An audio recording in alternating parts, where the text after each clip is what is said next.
Okay, so there's like this so like multiculturalism is always kind of like promoted and encouraged among like society, I guess, and multicultural is kind of seen as a utopia. But what is multiculturalism actually? And in general, multiculturalism is like the view that cultures, races, and ethnicities, particularly those of minority groups, deserve special acknowledgement of their differences within a dominant political culture. And countries with like ethnic diversities, like for example the US, Indonesia, Singapore. So I'm just kind of taking this from like a very general like perspective. And I'm gonna talk about multiculturalism in Japan. Japan is always seen as like this homogeneous society, which is actually kind of like a Western construct. It also has like a historical context, which is due to the Sakoku period, which is an isolationist policy for 200 years in Japan until the Meiji Restoration period. And that's why there's like this view that Japan is a homogeneous society and there's not much diversity going on. And afterwards, after the World War II, there's still the view that Japan is a homogeneous country is still very dominant. And there are a lot of like actions that Japan took in order to encourage more diversity. For example, the 2016 Act on the promotion of efforts to eliminate unfair discriminatory speech and behavior against persons originating from outside Japan, which is to discourage hate speech. But hate speech is not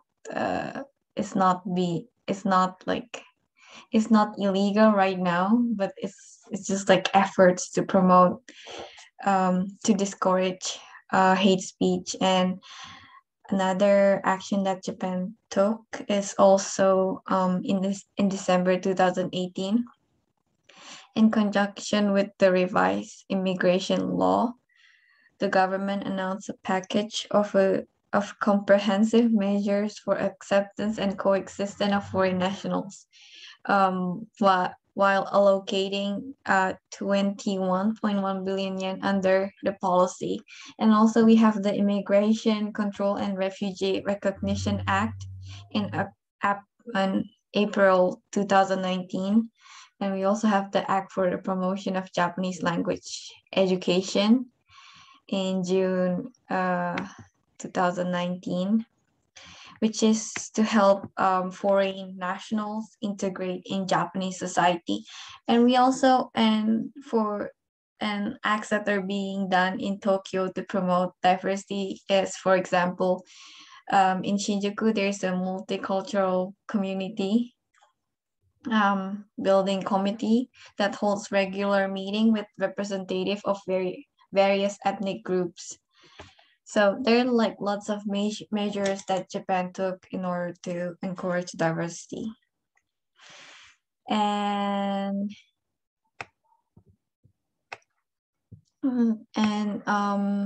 this is the result of the 2015 Shinjuku survey results on foreign residents to discrimination or prejudice in Japan. 35% of the respondents responded that it happens sometimes. 7.5% reported that it happens often. So not a lot of people report that the prejudice happens often. So that's a good thing. And for situation in which Japanese foreign nationals face discrimination the most is the apartment hunting. and which accounts to 51.9% of the respondents, and 33.2% responded that they face discrimination when they're looking for a job, and 23.6% responded when during like administrative procedures. And language barrier is also cited as the most common reason to difficulty in integration with Japanese community, which accounts to 58.6%. I think this is a different question. So it's all like different questions. It's kind of messy. I'm so sorry. And so there's this idea that multiculturalism in Japan, that Japan is not a multicultural country. It's very homogeneous. And there are like lots of actions being done by Japan. And I want to talk about the benefits of cultural or ethnic diversity. And that is to promote peace and encourage open-mindedness. Also, having more diversity also encourage cultural and creative contributions. It also promotes economic growth, which can also be a solution to Japan's declining birth rate and aging population. It also gives us exposure to all kinds of cultures, and it gives us a greater opportunity for personal growth. So it's good to have multiculturalism. But actually, even though Japan is always seen as this homogeneous country, Japan actually has like diversity. For example, the Ainu culture and also the Ryukyu one. And we also have like Zainichi, which is Korean or Chinese ethnic people living in Japan and trying to like assimilate and like being Japanese. And we also have Hafu, I guess, Hafu people. So culture by definition is actually always multi. There's no like, culture is not only like this, set. So I read something really interesting before, and that identity is formed through like differences or othering. So we create our identity through like differing with other things or people. And I guess like the central question is, what does it mean to be a Japanese or any other nationality for that matter? Like what makes someone Japanese? So I want to ask the participants, like, who are you? Do you have a strong sense of your identity? If I were to ask you what your identity is, would you be able to like describe who you are? Because for me personally, I feel like my identity is kind of flimsy. I don't know how to define myself. What am I, And how do you feel about the sales environment or your university environment? For example, like Toyo University in general, or how do you feel? And for people who are not in university, how do you feel about your multicultural environment in general?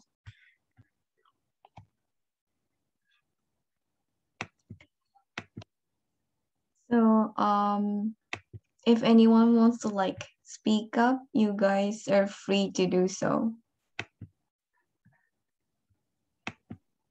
Hello. Can I participate? Thank you. Okay, my name is Hana. I go to Waseda Sills, and I actually chose Sills because I was under the impression that there are going to be a lot of kids like me with a lot of various backgrounds and multiculturalism. And so I wanted to join that community. However, I kind of forgot that the rest of Waseda was Japanese. And so I still have a lot of encounters on campus where people have confronted me about what I am, or, you know, have kind of tested my identity, and it doesn't feel great. I don't have a strong sense of identity. I struggle with that a lot. I think the worst thing that people can say is if they reduce me to one part of myself. So a typical example for many biracial people is if you go to one country, for example, if I go to the States, they'll call me Asian, but if I am here, they'll call me American. And nobody even bothers to, you know, think about like what even part of Asia I am or what part of America I am. It's just a very generalization. And so actually I noticed that people do this a lot here too, like especially with the Hafu community, like race is really important. And it's totally fine to be proud of like your heritage. But I also think Hafu is a Western construct that was adopted by Japan, because why is, you know, nationality or culture limited to one, like, why is culture limited to one country? Like, it's a diaspora, right? So that is my thoughts on that. Thank you very much. Thank you for sharing, Hannah. Yeah, I can see how you struggle into like a very, you know, kind of like Japanese society, which a lot of people kind of think as like homogeneous. And I think because, yeah. So thank you for sharing. I guess also like to add, some people also think of the term hafu as being kind of discriminatory because it kind of hints that you are not a whole person. So in 90s, I think some people started to like say, let's stop saying hafu, let's use daburu, which means like double. But it doesn't like, I think it doesn't, the term doesn't get picked up. So we still use hafu. I think that's really familiar. So I'm not a half, but there was a time when my class was going on a field trip, and then we were eating on tables, and I sit between two tables. I sit between two tables, and the people say the people in table A said that I should move to table B to eat, and the people in B said I should move to A to eat. it's kind of, I don't know.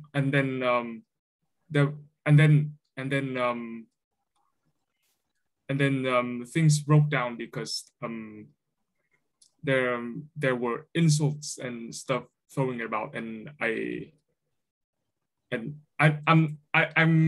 don't remember much about the specific details, but I cried. I cried, and I just didn't want to eat anymore because I felt like I wasn't being accepted into the class, and at the time I was also being outed as a kind of a freak or some kind of mischievous devil, suppose. Yeah. So I feel like, what do you mean? And I also want to comment on the part about identity, which I don't concern with it myself. I have an identity, everyone does, but as long as I don't concern myself with my identity too much, I will not push myself into some kind of hole. Like it limits my potential of growing into. So you don't want to like label yourself in a sense. Yeah. Labeling, it's almost like that. So if I were to be so proud to be calling myself, I don't know, some kind of pick an adjective and call myself that, and then I will grow I will grow myself into just being that type of person and forget everything else about me. And eventually, me as a person will grow less and less complex. So I don't think any of you should be worrying about your own identity, because because I believe that also that you are it's hardest for you to see yourself. It's easier for you to see other people, but it's very hard to see who yourself is, because you live with yourself every day and you change all the time. Thank you for sharing. And I'm so sorry that you went through that really like that experience that doesn't feel good. It's been a long time ago. I've got better. Yeah. So after that, after like the middle school, I eventually had better friends in high school and then in university. So I'm over it, long over it. Yeah, I'm glad you're over it now, but yeah, I'm so sorry that you went through that. And yeah, so to conclude, I guess you feel like identity, like a sort of like labeling, or your identity constrict you as a person. Thank you for sharing about that. And yeah, I guess I also want to add, like in sales environment, for example, even though sales is very like multicultural, still a lot of people, like the groups of people, for example, people of certain nationalities, they just kind of congregate together instead of, so like for example, like the Chinese people just talk with the Chinese people, and like the Korean just kind of congregate themselves and group themselves. So even in a multicultural space, it's like it doesn't mean you're going to integrate. Because, oh wait, does your sales, like does your sales faculty in Waseda, they have a lot of Chinese, a lot of Korean?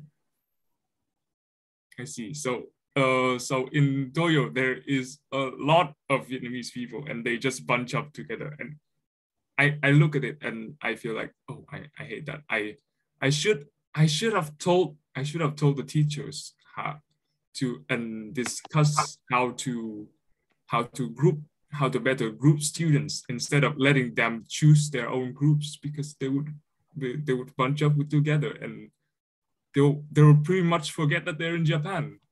Yeah, that's what I feel. Yeah, right. Thank you for sharing. Because of the time constraint, I'm gonna end my section here, and I'm gonna pass this on to Yuki. Okay. So before we go on to the rest of the presentation, I would first like to discuss the potential criticism of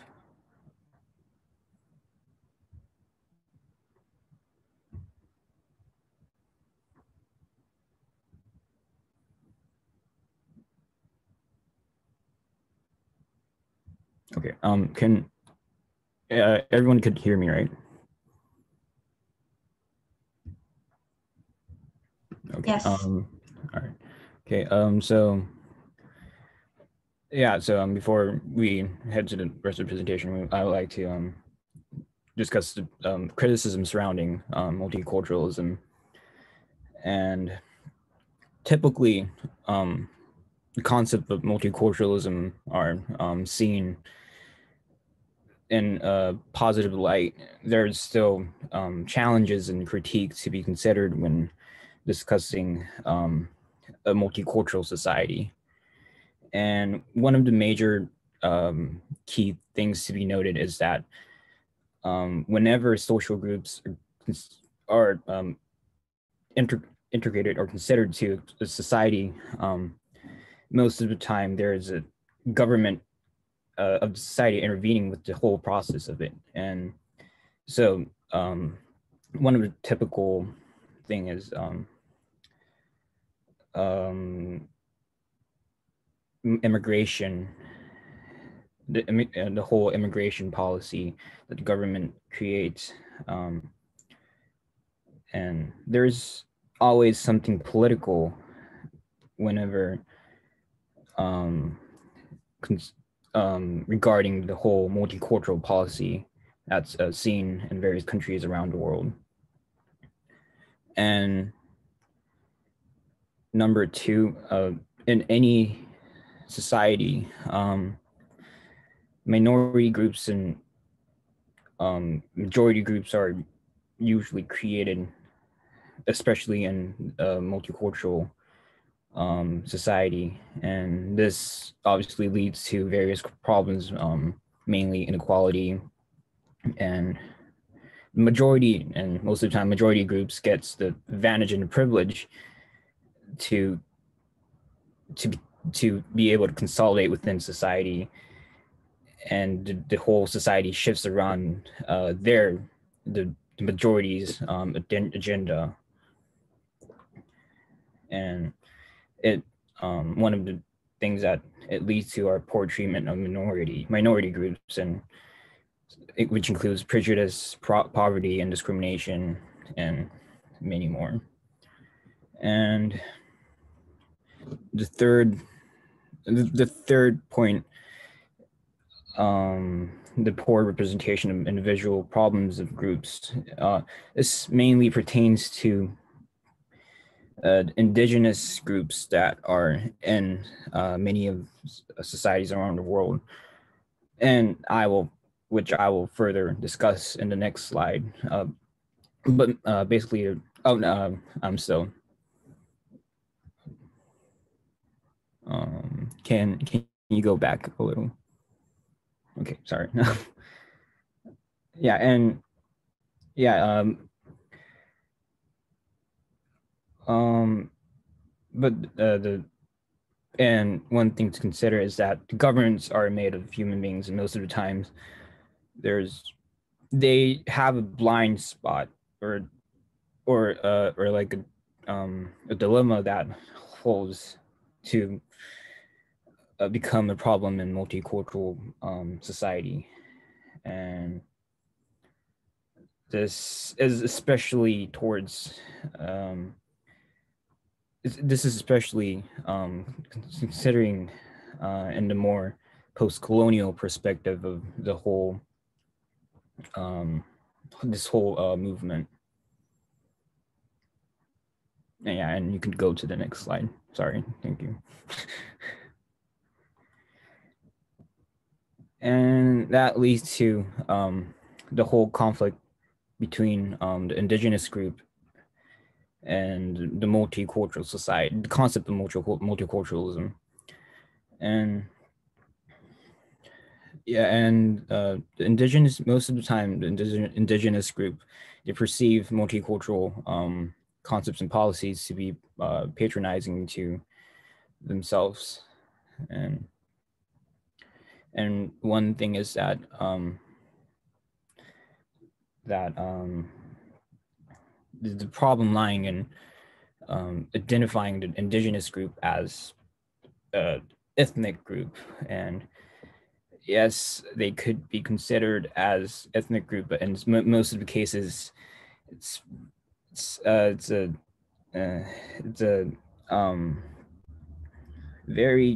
has a different nuance between calling them indigenous group and ethnic group, because one, they're the first settlers of the land, and they didn't come into society through immigration or anything like that.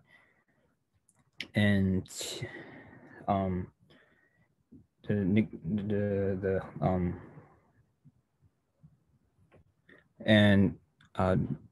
detracting the rights to exercise or tradition, which meaning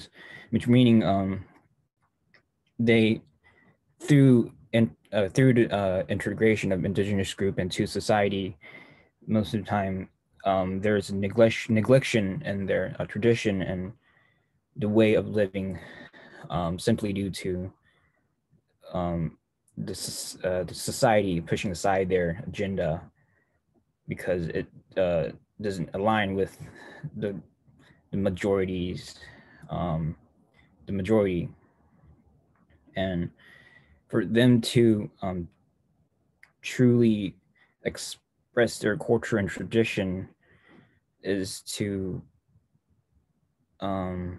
resort back to how to express culture is one of the ways to express culture is to resorting to their traditional daily life. However, with the current situation that they face, many of them face in different societies, there is policy that prohibits them to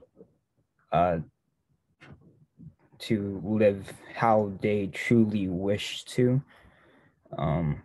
For example, in Japan, the Ainu tribe, they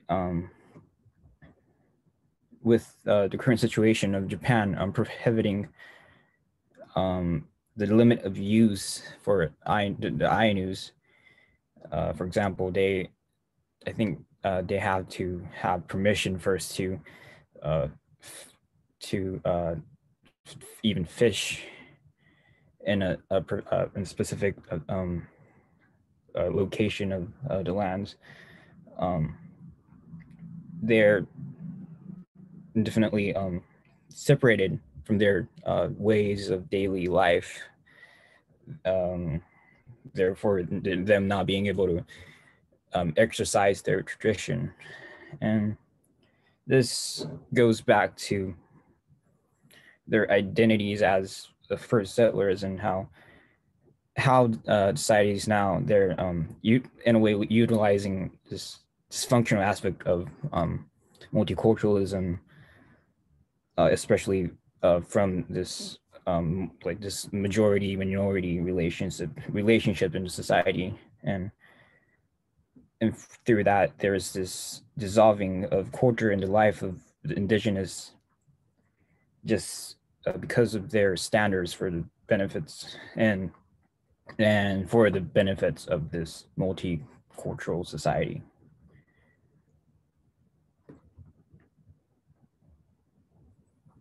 Yeah, thank you. And with that being said, this leaves us with this question that can a purely multicultural society exist? And yeah, that's one of major challenges that multicultural society now needs to face right now.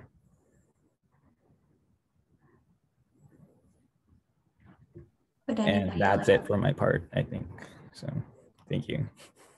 Thank you, Yuki. Would anybody like to share about what anybody would like to answer this question? Do you think a purely multicultural society, do you think that it can exist? What do you think, Kokoro?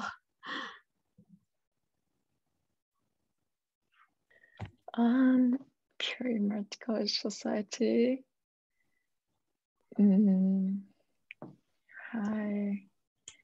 I don't think so.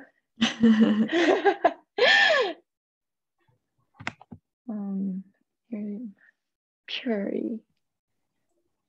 So Yuki, what do you mean by purely?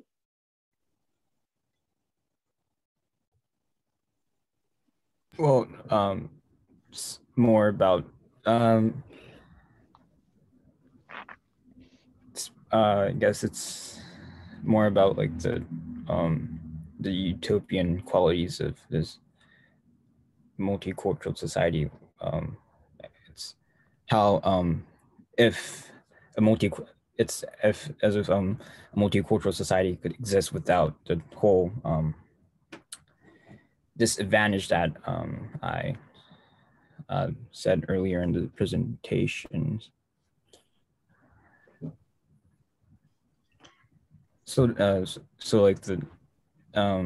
I should rephrase it as can a multicultural society exist without the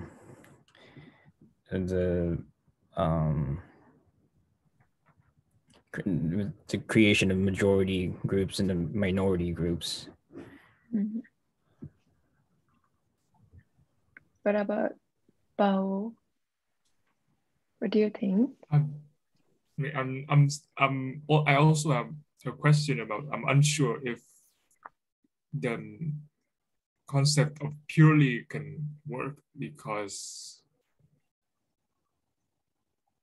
it's like it's on the scale where there are places that can be called melting pots, like the US, right? But how close does the US gets to the purely multicultural society? How close is it to be purely multicultural? And how many cultures, and there are also. Well, I guess the question is more like, can a lot of like groups, ethnic groups, and cultures, can they exist alongside in kind of like a unity? For example, even in America, even if they have like all this cultural diversity, still there's this problem about like discrimination, segregation. Yeah, thing is, I believe that discrimination is always going to happen. So it's very difficult and takes a really long time to fix all of that. If the more ethnicities we bring in, the more problems that can spawn. So it's really difficult, and frankly, it's going to take a long time before we get to see any of the societies that can get close to being multicultural. That's true. I guess it needs work. Patrick, would you like to share something? Yeah, first and foremost, when I came on the room, I already saw this one, so I wasn't here for the entire, presentation. But I guess because of the question, I couldn't answer it on my own thoughts, right? Question is. Wait a second, Yuki, can you like move the slide back to the point of like the definition of multicultural societies? Okay, that's good. Thank you. Yeah. This? Oh, this? Is this the one you're talking about? Yeah. Like the This, and definition? also we need to view this and also view the criticisms.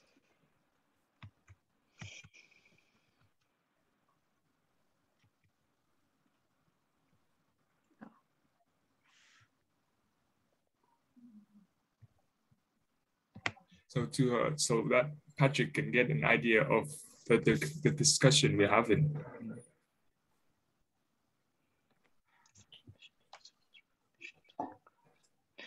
Yeah, well, in the basic question of saying, can multicultural society exist? The way how I see it is a basic yes. But practically speaking, just like what Bao said earlier, and I would just like to extend that part there, it's a work on progress that we need to work on too.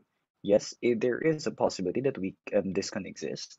Though the thing here is we need to understand, we need to undergo the process of understanding what are the specific segments or types of areas on this issue needs to be tapped on. Because if the thought here here is basically can and exist, and will it sustain in the long run? Then that's something that needs to be debated on, because seeing this part here, this is actually already a pragmatic of not just in the US, for example, but in any countries where there are immigrants for it. That's a given fact. Like there are sort of discrimination, racism, etc. But these are things that people nowadays are also working on. There are a lot of advocacies who's working on it. So yeah, just basically, I think the end point here is that we might see a society or a particular community that would try to stand this kind of idea, and perhaps eventually this would be able to sustain. But that's something that needs to be, like investigated and see through it a more, like thoroughly. Yeah, that's my part. Thank you for sharing, and I agree with all the points that you discussed. I agree that it's something that we need to like continuously work on. Right, then I'm gonna hand the next section to Kokoro. Okay. So in the following parts, I'd like to consider issues we have been discussing from a more micro perspective. So what kind of impression did you get when Karin asked you, who are you, or what is your identity earlier? Identities can be anything, and they are actually intersectional, affecting each other. Some of them are, for example, nationality, race, gender, sexuality, and political position, and also religion or social status. So this is a bit overlapping, but let's think about that together again, like deeper. So have you ever thought about your identity before? If you have ever confronted your identity, what was the motivation or the context for doing so? Perhaps some of you have not been very familiar with the idea of identity. In a homogeneous society, it might be difficult to be aware of self-identity because you don't really need to do so. Like if you are in a majority group. Please go to the next slide. Thank you. A sociologist, Curry, proposed the idea of looking at self in phenomenology. I want to introduce it here. So in his work, Human Nature and the Order, he introduced the concept of the looking glass self. It can be explained as the reflection of what we think we appear in front of others or how we are viewed and conceived by others. Curry used the term to explain the process of socialization. And he viewed the concept of the self, or one's sense of identity, comes not only from our direct contemplation of oneself or the personal qualities, but also from the examination of the way one is perceived by others in the society. So in other words, social interaction plays a major role in the process of self-identification. And we use other people's existence as a mirror to look at ourselves. So applying this theory, I think it means that in order to understand ourselves, we need others to relate about ourselves. So in my opinion, practically everyone should be heterogeneous, and because no two people are the same, even in Japanese society. And however, if this premise is not shared by the society, it's a kind of norm, like that deviant people are often excluded or marginalized. So please go to the next slide. Thank you. So what do we need to do to change this situation? This is actually where I believe we can find the positive aspects of multiculturalism or ethnic or cultural diversity. Today, the number of immigrants in Japan is increasing, and the existence of different others is becoming more and more visible. As Yuki mentioned earlier, there are possible negative aspects to multiculturalism or ethnic or cultural diversity, but I think it is also possible for us to see this era of increasing mobility as a good opportunity. So it is exactly that we gain a lens through which we can relate by ourselves by being able to interact with different others. Like by getting to know others, we can start to face our own identity and become more aware of the privilege that come with it. So yes. So what privileges do we have, or some of you guys may not have? Simply because the presence of different others in the society is made visible does not necessarily mean that we can become aware of our biases and our own privileges. So there are many stereotypes and prejudice that we have unconsciously internalized in the process of socialization. So therefore, through thinking about race and microaggressions, today, I would like to take a moment and reconsider the stereotypes and the prejudice that we have internalized about the people from different cultures together. In 2020, with the rise of Black Lives Matter movement, it's becoming visible even in Japan that there is still deep-rooted discrimination in human society. The concept of discrimination called microaggression is now attracting attention as the base layer of such discrimination. Have you ever heard of the term microaggression?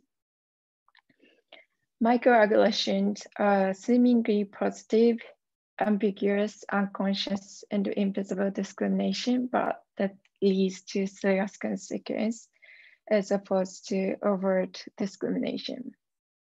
Okay. Next slide, please. Thank you. So now I would like to share some typical example of microaggression against, for example, Asian Americans in the United States. First, the number one is treating people as like outsider. For example, like, where are you from? Like asking them, where are you from? Even though they have spent most of their life in the US. And also, you speak good English, or why don't you have an accent? And number two is like attributing intellectual ability to one's origin, like assuming a certain level of intelligence based on the stereotype that Asians are intelligent. And also like seeking exoticism in Asian American women and viewing Asian men as sexually unmotivated and weak. And finally, also treating interracial differences as meaningless, like assuming all Asians are alike. Yes, so this was some example of the microaggressions that Asian Americans experience in the US, but what about the situation in Japan?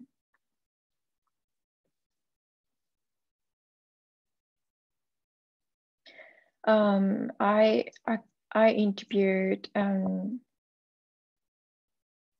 Korean friend living in Japan, and she said like she is experiencing microaggressions like on a daily basis. And she said like she's often asked questions such as, are you an international student, or you're Japanese, good, isn't it? Or how long have you been in Japan? Even though she lived in Japan for most of her life. And she also mentioned that in this moment, she gets a sense of detachment and feels as if there are no other races or ethnic groups in Japan. So microaggressions are linked to our unconscious social and cultural conceptions, and its characteristic is the seemingly unproblematic nature of it. And I personally think this kind of discrimination is something that we all have potential to do unless we consciously try to gain knowledge about it. So what if you were the one who is subjected to this kind of microaggressions or direct discrimination on a daily basis? Perhaps your racial identity would be affected in a negative way that would make you feel like alienated. And I think if we or you are able to live in a society without these experiences, perhaps it is kind of a privilege. In this situation, what we need to think about is to know about inequality and injustice and recorded violence in the daily lives of minorities, and at the same time, the privilege that is structurally granted to the majority. So,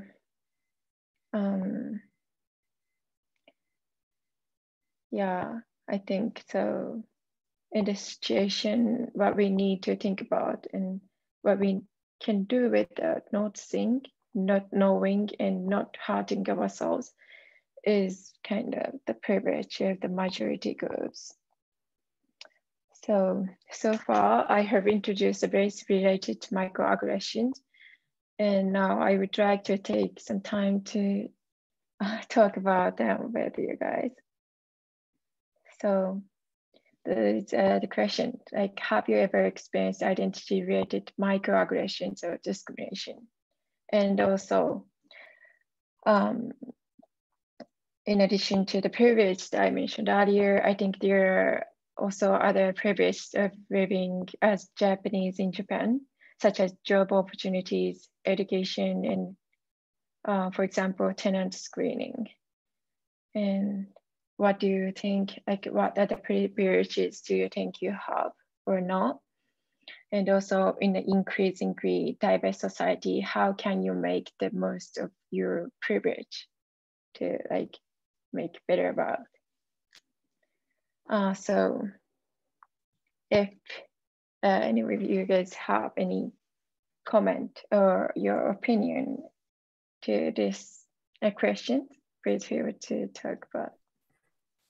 So it's not me, but I've heard a lot of stories when, you know, when sometimes there are news on the TV that say that that Vietnamese person did this crime, did that crime, and then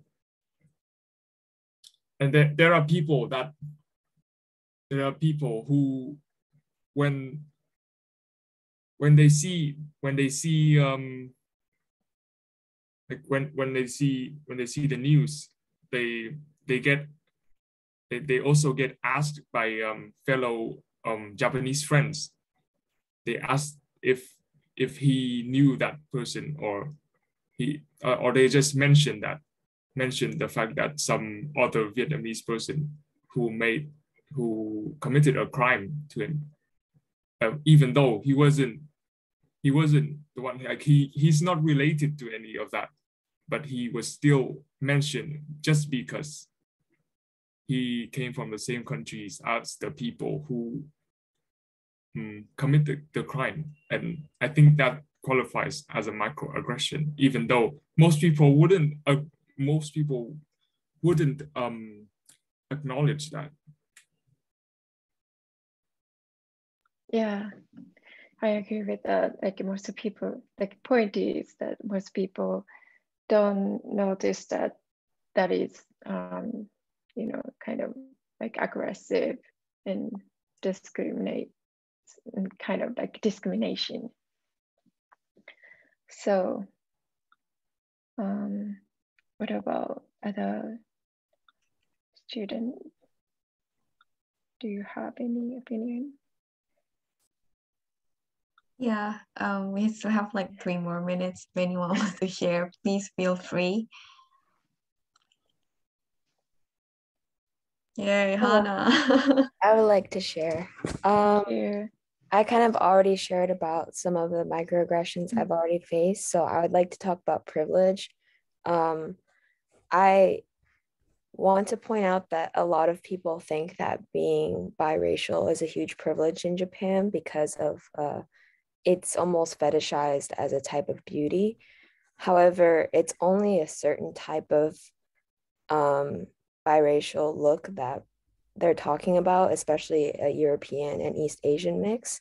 And other than that, people are erased. And so I just want to point out that it can't always be a privilege. It erases all the other things that biracial people have to go through, like the questions that the Korean person faced. I also face those questions a lot. So those were things I wanted to talk about. Thank you so much for your workshop. Thank you, Hannah. Yeah, I agree. Sometimes like because you're like half like if you don't fit into the standard that the society kind of like sets upon, it's just I don't know, I guess like society kind of expects you to fit into the standard that they created in their own like mind. And yeah, so thank you for sharing. I also faced through that because I'm like an Asian half, so I totally understand how you feel. Wait, where are you? I'm Indonesian, Japanese. Oh, okay.